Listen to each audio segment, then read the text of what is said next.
In today's episode, we look at recognizing and addressing addiction, embracing vulnerability as a path to growth, and creating safe space for emotional expression. Welcome to Man Quest to Find Meaning, where we help men navigate modern life, find their true purpose, and redefine manhood. I'm your host, James, and each week, inspiring guests share their journeys of overcoming fear, embracing vulnerability, and finding success. From experts to everyday heroes, get practical advice and powerful insights. Struggling with career, relationships, or personal growth? We've got you covered. Join us on Man Quest to Find Meaning. Now, let's dive in. Today, I have one of my friends, Roy. How are you, Roy? Very well, thank you. It's lovely seeing you today, man. Just to clarify, I met Roy at a dance event, of which I've probably been to about 5 times now, I think. And our friendships just got stronger each time.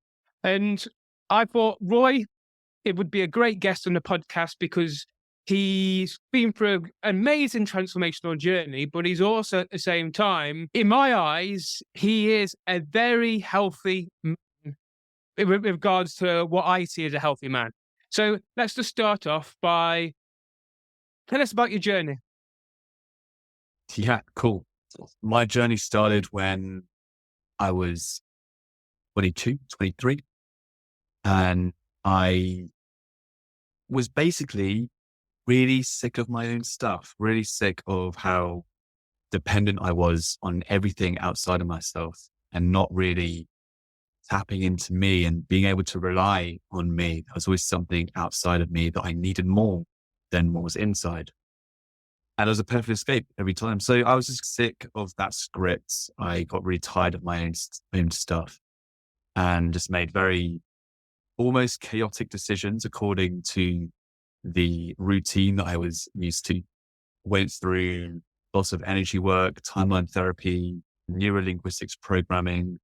I went to rewrite my future's history as well as my past history. And through that, met incredible people, incredible ways of somatically using the body to release certain emotions through dance, as you know, from the excited dance festivals and Qigongs and Tai Chis, and getting more into the movement practices and bringing that aspect of yoga into everything that I do, including washing the dishes, as for an example. So everything became like a yoga practice for me. And that even, especially when it comes to communicating with other people, so authentic relating, really speaking up and saying, hey, I feel this. How does that feel to receive? Knowing that I feel this thing right now. And just having that conversation as human beings. So went really deep down the spiritual side, the non-physical side of growth. Went to lots of chanting, crystals, energy work, all the hippie stuff, had dreadlocks down to my ears. And then I thought, I want more of a humanistic approach to things. I really want to knuckle down on, yes, the psyche and a little bit of spirituality, but really knuckle down on what it means to be a human first. And then the spirit kind of comes afterwards. But I feel there's a balance between that one as well. Yeah, that makes sense. I think people can get, especially when they go into spiritualism, they can get so caught up in the head and almost fly away with everything rather than grounding themselves in the moment. Because I find from my own perspective, being at the place where we do dance, Ashalila, it's in its own bubble. So if I stay there too long, I get a bit overwhelmed by it all because there's so much energy there. But at the same time, I have to come back into the other world, as I call it, simply because I know that this is where I do the work. This is where I put the stuff in, what I've learned. This is where I go and meet people and have to really dig down into my own psyche, my own emotions to figure out what to do next. If we go back to the very beginning, when you first started on the journey at 22, what was it specifically triggered that transformation inside you, and what kind of action steps did you take? Yeah, I love this one. So I was in like with trauma stories. It all started with a very toxic relationship, and we fueled each other's addictions through drug abuse and alcohol.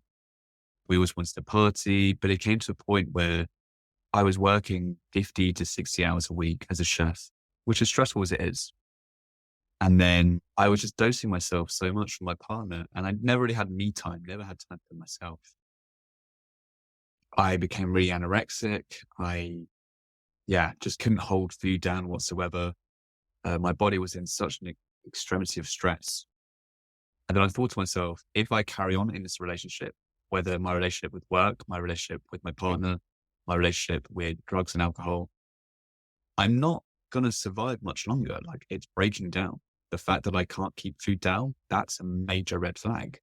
The fact that I'm constantly nauseous, it's not great, not a good thing. So then I wasn't quite ready to let go of the alcohol. I wasn't ready to let go of the drugs. I wasn't ready to let go of my work, especially, but I could let go of the relationship because I feel that was really fueling everything.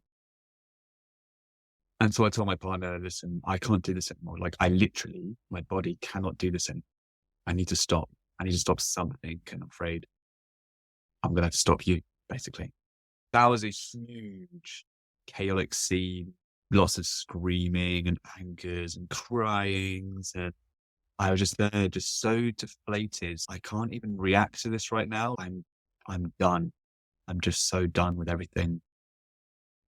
Of course, I went down a spiral as well. And I had been going down a spiral for a while. It just took a while to really speak up and speak my truth, saying, listen, this isn't working.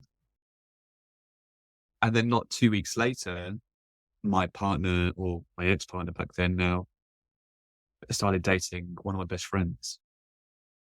I thought that was a big stab in the back. I felt very hurt. I felt, mate, how long has this been going on? All these sort of, the mind really had a good playground to fool around in with that.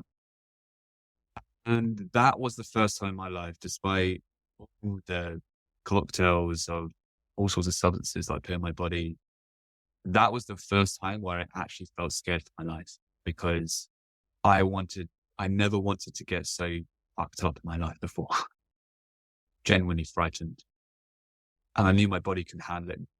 I was working at a burger bar back then as a chef, and the person on the other side of the pass, he was going through alcohol abuse.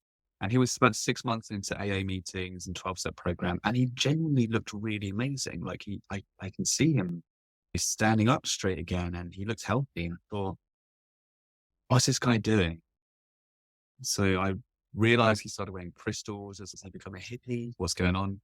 I asked him, David, what are you doing these days? What's going on? He said, oh, a bit of this Reiki thing and crystals, but it's mostly Reiki that's been helping me. So, okay, what the hell's that? Like, completely oblivious. What is energy work? What the hell? Energy? So he briefly described it as, oh, okay, so it's like a spiritual cleanse sort of thing. Is that what you mean? And yeah. And then this thought came to my head. I've got two options. Either I go down the medical route, whether it's recreational or pharmaceutical, and go down the counseling route or just my own way. And either way, I feel like at some point, I'm probably going to commit suicide or just accidentally kill myself. Or I try this hippie stuff for a bit. And so I told David, do you think you can try this Reiki thing on me? But yeah, of course, man. What are you doing after work? I said, probably getting really hammered. How about you? But why don't you come around mine instead? We can do it tonight. One. I go, yeah, okay, cool, all right. And he done like a massive crystal grids on my chest, laid his hand on my heart, and I felt this like magma just kind of erupt and encased my entire rib cage and solidified into this hard stone. It was a perfect depiction of where my body was, where my heart was, where my emotions was. And he brought me back around after an hour, and I noticed he was crying, and he looked at me and said, dude, what happened, man? I explained the story. Before I knew it, like, we were both just crying. He was craving me, and he just said, "You should really meet my Reiki Master. I think she'll be really keen to meet you." And so I did, worked with her pretty religiously, like 3 months straight, maybe 2 or 3 times a week. Um, and then with that really deep work, and I still smoked. I was still drinking here and there, but it definitely lessened.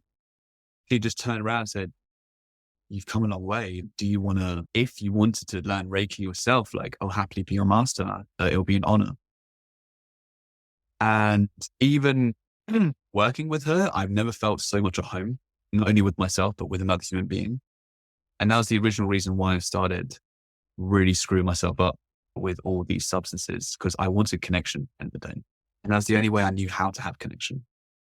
So I said, yeah, let's do it. Then over time, getting all these sort of hints and messages from the universe through dreams, through synchronicities, that the day is coming where I'm going to go sober. But of course, me being me as man, I don't need to be sober. I can still enjoy myself. And of course, the lessons came round again and again to the point where it was beating me up. It would give me nightmares. It would leave me in shakes and shivers and a cold sweat during the night. And it almost scared me. It did. It scared me straight. It scared me sober. So this was like a year into, like 9 months to a year of doing Reiki for me. And I just went cold turkey from absolute of what it could turn me into after seeing these messages and really acknowledging them and hearing them. And the first few months were horrible. But then it got better and better. I started learning more about neurolinguistics programming and how my brain is wired, why it's wired that way, and how to rewire that. And then bit by bit, just grabbing these little nuggets of gold and just creating my empire, essentially. It just blossomed from that. Just for the people out there who perhaps are going through something very similar to what you were going through, what kind of signs and symptoms were there? And what one action step could they take? Yeah, funny enough, the hardest thing to get over was smoking weed, because it was so easy, so accessible, so easy. But then it got to the point where I couldn't get out of bed without having some. Sometimes it was with powders as well. Like, I couldn't get out without sniffing something. I can eat without having something in my system. I can function during work. I'll be sprinkling a little bit into my cigarettes whenever I go out, which was very regularly. I wasn't eating, especially being a chef, and all chefs can agree with this. It's very easy to miss food, and you just don't get the appetite in that sort of extremities of stress, the physical heat, the mental stretching of how many things you've got to do simultaneously. Yeah, I was living on coffee, cigarettes, and weed. Great deal of the day, like 90% of daylight. Those are the things how I functioned. What symptoms came up out of that? I'm olive skin. I was very pale. So just look at the body functions and what it's doing, and recognizing, I feel nauseous. Even the thought of food makes me feel nauseous. That's something. Eating makes me feel like this. I can't really digest that well. That's your prime source of energy. So take a look at that first. The messages that were coming through, they will pop up when I'm rolling, when I'm smoking, when I'm putting out the roach, putting out the flame, when I'm walking around, or realize that I don't feel safe to leave my house before I smoke. And ironically, that will make me paranoid and make me believe that everyone knows that I've smoked. And it just exacerbates this anxiety and fear. So look at how you're relating to it. Think of the reasons why you're smoking or why you're doing what you're doing. If it's a celebratory thing, are you using it to escape something, an emotion, a situation? And if there's a recurring theme where it's always sadness that you're trying to escape, or always this thing that you're trying to escape, then that's something to address. But in my personal case, and I'm sure a lot of people can relate, it just became any reason at all. And I started planning my life around this thing. And that's another sign as well. If you feel like not necessarily you're out of control, but you're planning your life around the drink, around the substances, that's an issue. You're not the one in control here. I was getting lots of dreams. I still do. Most of my downloads comes through dreams. And there's one particular one where I had a free house in the dream. And naturally I invited all my friends, come around, we'll have a big smoke up, have a good time. And all my friends had a rolling box of something. We were very sophisticated smokers. And we will lift the lids and I'm looking around, everyone's rolling. Yeah, this is going to be a nice evening. This is all in the dream. It's going to be a nice evening together. It's going to be really cool. I'm looking forward to this. And then a friend brought a +1 who I also invited. I don't know them at all. It's like, yeah, come along. They're your friend and my friend. Cool. And then his box was a lot smaller than ours. I went, okay, interesting. And I just had my eye on him the whole time. What's he doing? And then he brought out a spoon. I thought, that's a weird looking joint. He started heating it up and putting these things in there. I don't think he's smoking weeds. I think he is. And then he brought out a needle, like he's shooting up heroin. This isn't cool. I don't want this in my house. And in the dream, I said, listen, I don't want that in my house. Like if you want to do, that's fine, but you can't do it here. You can do it somewhere else and come back and chill. That's cool as well. But I don't want you to do that here. I'm sorry, but bye-bye. And he was like, don't worry about it, man. It's just one little thing. Like, it's all right. And I went back and forth for a while, and to the point where I was wrestling him, like, just get out of my house. He had the needle in his hand, swung around and stabbed it into my ribs. I could really feel it piercing. And then my entire vision went completely psychedelic in the most horrible ways. I couldn't concentrate, I couldn't focus on anything visually. And then these panicking thoughts start coming up of, back then I worked in a school and I thought to myself, I need to cook for 300 people in a few hours. Like, how am I going to do this? I'm screwed. And all those kids are going to go hungry. And I got really, I'm such a bad person. And yeah, anyway, I was like shaking. I knew I was in a dream. I was trying to shake myself awake. Finally did. Cold sweat. I was shaking so much in real life in my bed. And I still felt this needle in my chest. I thought, that's the weirdest thing. I looked, no, like there's nothing, there's no red mark, there's nothing, but that piercing of that needle was still there. I thought, that was weird. Okay, it's just a dream, Went back to sleep. And it's like someone just pressed pause previously and now just pressed play again. It just carried on from where I left off. And this loop happened, I would say 4 or 5 times. It was a terrible night's sleep. And that's what scared me sober.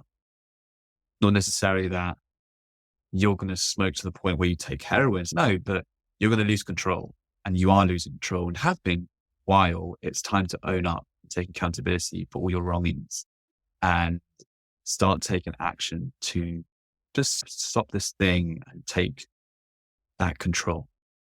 Nice, deep. I can imagine on your journey, there's been points of setbacks. How did you personally overcome setbacks? Did you take any step back, or were you able to navigate these setbacks quite easily? Yeah, there's 2 sides to this. Like, setback spiritually, yes, that's one story, but setback through addiction especially, yeah. For the first few months, like I said, were extremely tough. I was cradling myself in the bathtub, tears, sadness, fear, angers, guilt, all coming up for me. And I felt like from when I started smoking to when I stopped, my emotional aging was also really stunted. And all the things I experienced within that window just started coming up for me when I went sober. So it's really hard to go through, but I was also pretty much religiously listening to Ram Dass and Muji, who I will say every day, without a doubt, they saved my life and really pulled me through without ever meeting them, with the content that they have online. Like, yeah, wow. And it came to a day, it was like, you know what? I think I'm ready to be around people who smoke. And that same day, my friend called me and was like, hey, so-and-so's having people around just for board games. Like, his parents are around. Do you want to come? Like, we haven't seen you in a while. yeah, you know what? I think that'd be okay because it being his parents' house, so I thought they're going to smoke outside and then come back and we'll just play games and I'll just stay inside and whatever. That sounds really humble. That sounds really, really warm and lovely. Little did I know his parents were away for 2 weeks and they were all smoking inside. I can feel myself just itching and biting my nails, which I don't do. And I was nervous. Oh man, I really want to smoke. I want to do the powders. I want to do something. I want a stimulation of some sort. And then I thought to myself, okay, what is it that I actually like about getting fucked up? And I thought to myself, I really love getting high, but I don't like being high. And this is a really relatable thing with a lot of people who are in this sort of similar journey where they love getting there, but they don't like being there. And I thought to myself, okay, how do I get high without actually getting high? I thought I need to make a joint. So yeah, cool. Let's make a joint. So many times I've done this, like thousands of times I've made joints. And so my brain has already linked the dopamine, the serotonin, all these lovely chemicals that are released from the brain when you smoke to this action of making a joint. So I thought, okay, let's make a joint. Post my friend, hey, can I roll for you? I thought you're not smoking. I'm not. It's for you, but I just want to roll it. She went, yeah, of course you can. Show me how much she wanted, the ratios, very connoisseur type smokers, like I said. And it was remarkable. The moment I licked that gum tape and flipped it over and sealed it all off, I was fine. That was me getting high. I didn't need to get high after that because my brain was already producing these chemicals. Yeah, I'm good. Okay. Let's play Cluedo. A really pivotal moment of being able to get high without being high. And so I just started to span out a little bit more on the different ways that I can get high. That's when dancing came into my life. That's when Qigong. That's when Tai Chi. That's when climbing was a big one. Climbing became my yoga. And it was a fantastic way to connect my body, feel how I can shift my weight over on the wall, engaging every single part of my body, especially the brain, because I'm actually afraid of heights and I climb it a lot. Whereas the reason why I started climbing is to face that fear. And it's similar to what I said before. Like I was just tired of my own stuff and I just wanted to do it. I want to rip the Band-Aid. So it's got to the point of me as soon as there's discomfort in some way, I want to lean into it. I want to see what's behind that. Because there's a reason why I'm scared of that thing. And I want to know what it is so I can overcome it and step up and rise up and expand and grow. And it used to be a point where I was standing on a step ladder and my knees would be shaking. Like I'm that afraid of heights. And now I'm climbing 15, 20 foot walls without harnesses, hanging off one hand, and I'm fine with it. It turns out the dragon that keeps taunting you into that fear, actually, a lot of the times, in my case, as a male, was just a really scared little boy. And he just needed some comfort and reassurance that he can do it. He's all right. He's going to be safe. Sure, you've got to take some precautions, but it's not as scary as you think. And you just got to do it. Prove yourself wrong is what I say. Prove yourself wrong. That thought you have there, prove yourself wrong. Go ahead. Try it. Try it out. It's remarkably liberating to prove yourself to be incorrect, especially with this ticker up there. It's constantly working, but not always serving you well. Things I want to talk about quickly. Just the first thing is you were saying the reason you had addictions, the reason that you struggled quite often in early life was due to connection. How did you come to that realization? And once you started to overcome these addictions, how did you start to create the connection, more connection in your life? Yeah, this is a big one for me. It's a big one for me because my addictions went from substances into sex and porn. And that was when I really was like, I'm in trouble. Like, oh crap, this feeling of addiction again. Oh, I'm done with this. I don't want to be that guy. And I can very slowly see myself beginning to objectify women. And I was like, there's enough of those men. I don't want to add to that. Don't want to be that person. The reason why I'm talking to this woman right now is that maybe we get to kiss, or maybe even more. Maybe we get a good rush of this ecstasy together.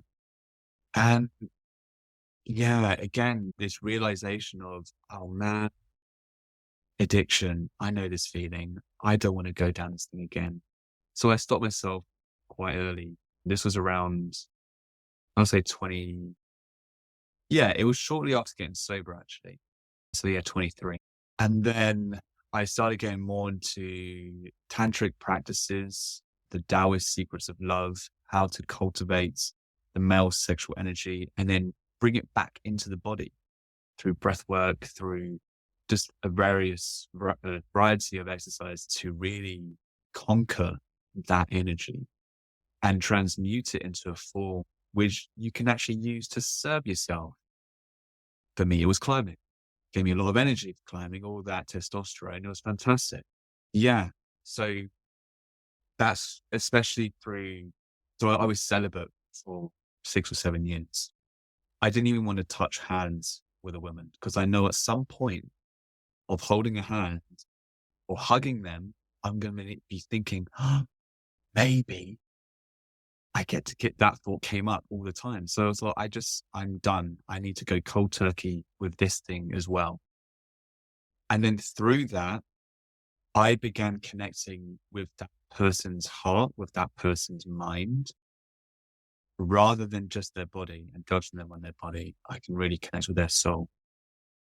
And this just opened up so many levels of intimacy, something which I call platonic romance, because we can still be romantic with our platonic connections. We can still have these hugs, these cuddles, just a simple touch of the heart and just be held there for a minute and just breathe it through together. Love that. And it was during this celibacy where I realized the reason why I wanted physical touch is because I got a lot of physical love when I was really young. My mum just smothered me with all this love, and I wanted more of that comfort. As simple as that. I wanted to re-experience the comfort and the safety that my mum gave me growing up. And so, yeah, I didn't get that as a teenager, as most people don't, because they're all angsty. And I was I was very deep in my emo phase, my grunge phase, very dark clothing all the time. And I found it was a lot easier to connect with people when you screwed up on alcohol and drugs, because consent and boundaries go out the window, which is shit. So then, yeah, addiction went from cuddles and hugs as a little baby into drugs, into sex and porn. And then it's done a full loop. And now it's back to platonic touch, co-regulation. And now it's developed to a point where I feel so safe in me, and other people can feel that safety as well, and that groundedness, as well as the airiness that I can be and be all philosophical and spiritual and But through that grounding work, through that connection with myself, which they can feel, they feel that they also can be just as authentic, just as present. And with that, the invitation comes. I'm feeling really cool to have a hug right now. Would you be open for that? And even when they say no, really to say thank you for saying no, because I wouldn't want to be in that situation where you wanted to say no, but really you said yes. And then we're holding each other and I can feel like you're moving away, you're tensed up, like that's not comfortable. That's not what anyone wants. So that invitation to say no is always there. I say, if it's not 100% yes, it's a no. Simple. If there's a hesitation to say yes, it's a no. And that's with everything. Absolutely everything. When you ask someone, if it's not yes, forget about it. It's a no. And that's okay. Understanding how to accept that no is a huge one. But yeah, it's an honoring of them. It's an honoring of you as well. So yeah. pivotal moments. Nice. There's obviously a big topic on boundaries and learning to say no. That is huge.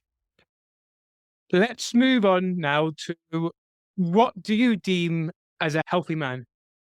Mm, healthy man.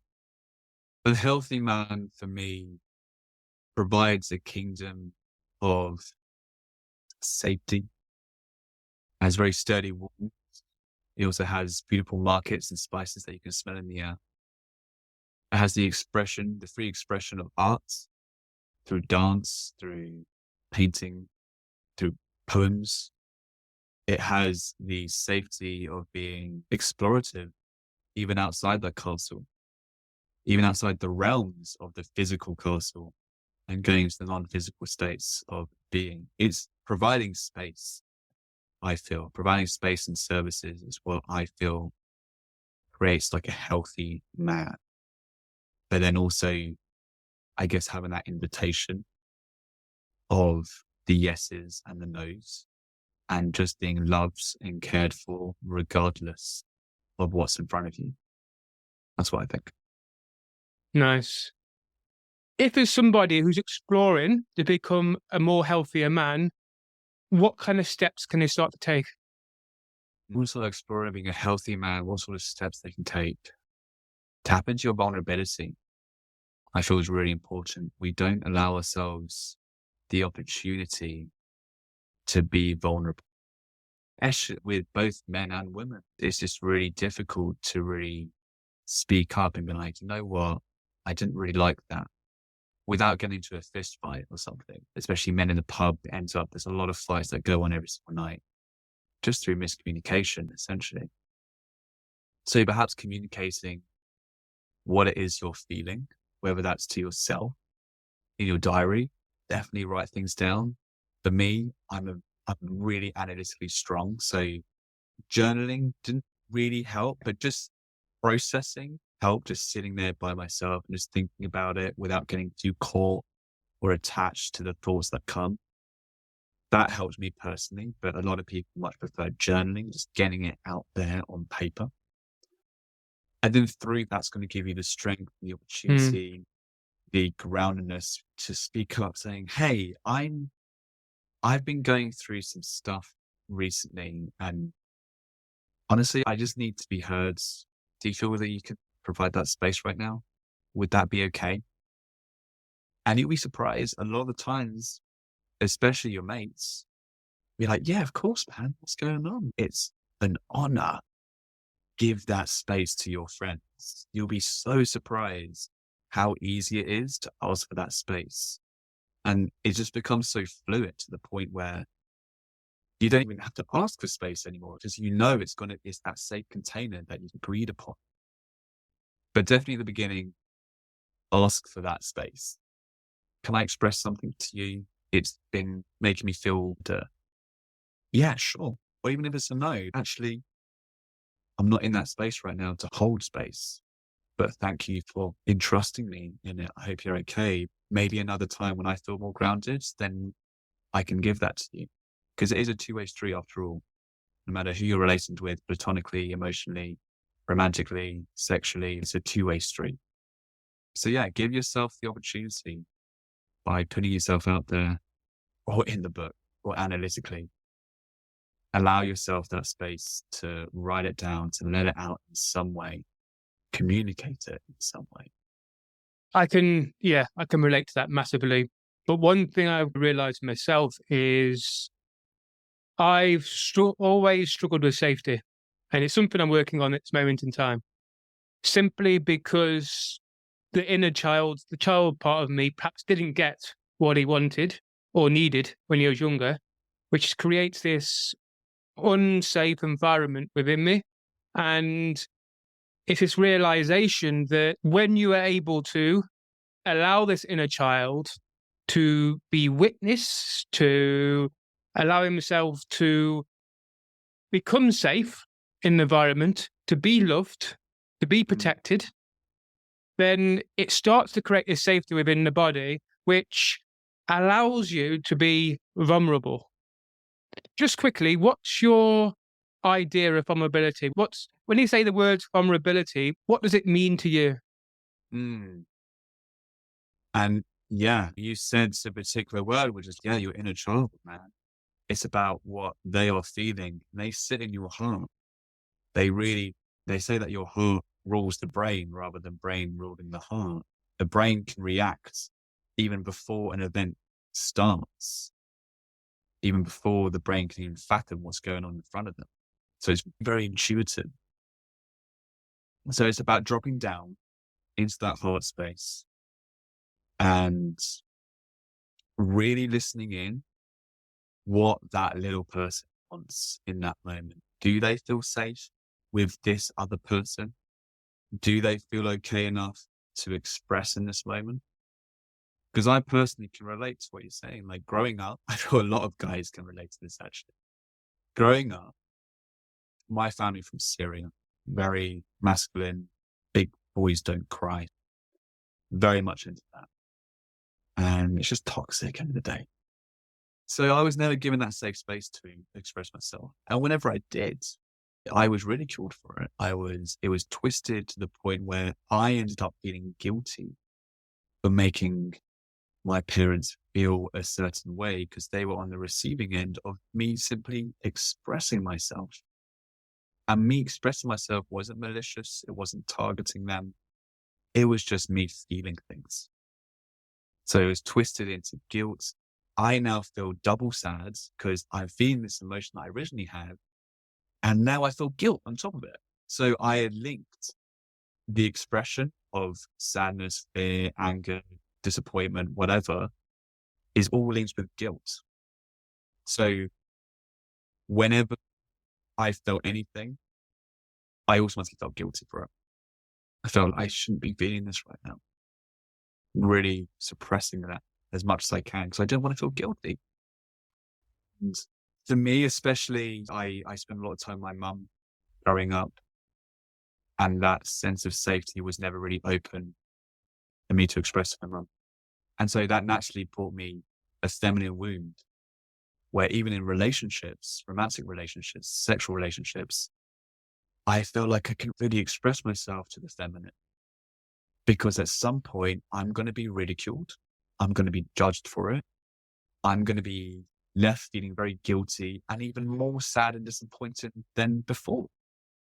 So what's the point? That was my way of thinking. What's the point of expressing it? I'm just going to feel crap. But through processing, I feel sad because it reminds me of that time when I was also sad back when I was 14, or back when I was 7. And that little person is also quite sad. It's still sad from that event. So let me just really tune in and remind myself, it's okay. It was bad back then, but it happened. And you can trust me because I'm you. I'm safe. I'm doing so right now. I wish you could see me. And just reparenting that inner child. It's a huge step to providing yourself that safe space.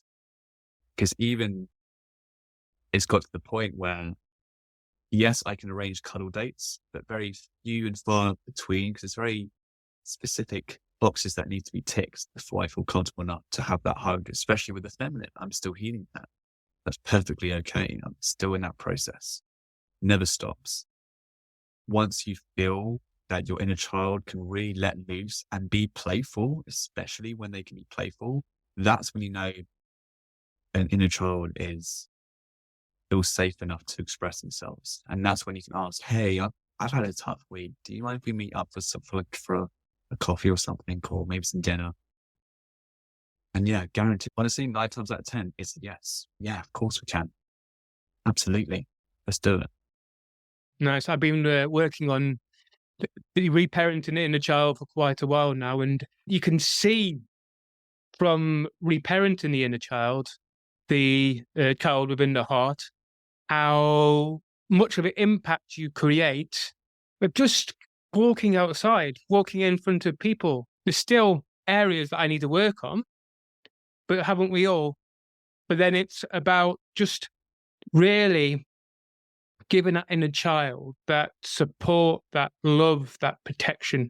And alongside that, it's allowing yourself to go and laugh, to go and play, to go and do things that you enjoy. And I think that's a super key. You mentioned the feelings of guilt. I'm going to add in shame as well and other emotions. Yeah. How can, as men especially, allow ourselves to embrace these and to heal them? How can we embrace the shame, the guilt? I feel like bringing in one of the four archetypes, male archetypes of the lover, and to reach that divine expression of being the lover, you got to go through sadness. And so a group of us a while ago it was a very closed container of men. And we went through each archetype each day, and it was really beautiful, really profound work. On the lover, it took me by surprise, because at this point, I just came back from a retreat. I felt very good and energized. And yeah, you know what? I don't really have a lot of sadness right now. I feel like I've done a lot of work over the years. I think I'm good. I think I'm all right. But out of respect, I'm going to join the grieving circle. I'm going to join the sad circle, where we all just express these feelings. And the container was that the person hosting, facilitating, will just say, please step close to the fire and call out the name if you've lost her, right? I was like, yeah, this feels nice.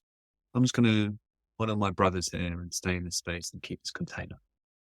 And they got me straight away. The first one was, please step to the fire and call the name of a lost pet. I went, oh, crap. Oh, man. Because the year before, I had to put down my cat of 18 years. She was my best friend. 18 years. She really was my guardian angel. Because she also prevented me from a lot of suicidal thoughts. Without that very animal near me, I would have lost myself a time ago. So yeah, called out her name, Roxy. And then from there until the end of the ceremony, I was just bawling. I mean, so yeah, going back to your question, like how we step into that and really embrace it. What's coming up to me is a really philosophical, very deep and real quote, which is, get over yourself. Just get over yourself. Just do it. Stop delaying and just do it. Stop giving yourself excuses. Go into that sadness. Watch that sad film. Green Mile was the film that I watched all the time to get the tears rolling. Because I felt it was so hard to release that sadness from the guilt and the shame that I needed something to really trigger it until I can shed a tear. And annoyingly, if I sang along to a sad song, I'll get a tear, maybe two, but I wanted to bawl it out. I really wanted to cry.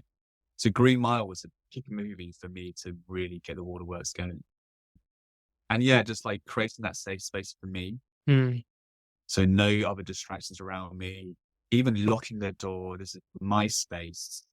Watching that movie by myself, even like just lying there, just hugging myself. That's a really big one for me as a physical lover. That was a really lovely thing for me to give and receive simultaneously, just to be held.